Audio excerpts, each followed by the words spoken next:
Okay, this is a steel MS261C, the first generation.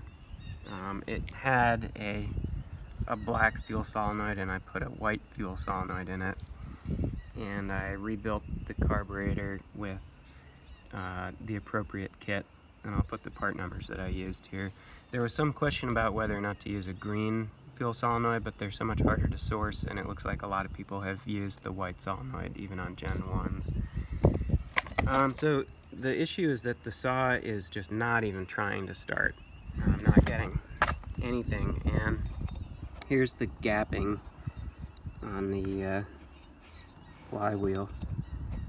It's really close.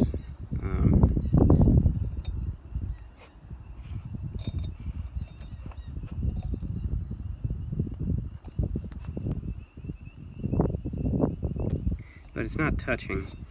And when I pull the plug and ground it off on the fins, I'm seeing spark. I don't know, maybe it's not as bright as I would expect, but I'm also seeing fuel in the cylinder. So here's what it sounds like when I put it in the start position. Okay, here's a second video, just trying to start it. So putting the pressure release for the cylinder in, cocking it back on the start position.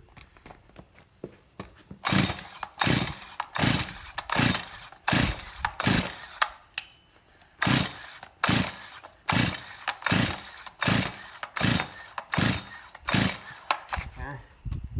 Putting it on the run position. Still the cylinder release in.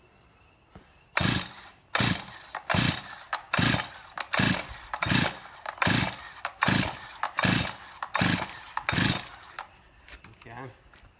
Holding the throttle open with my foot.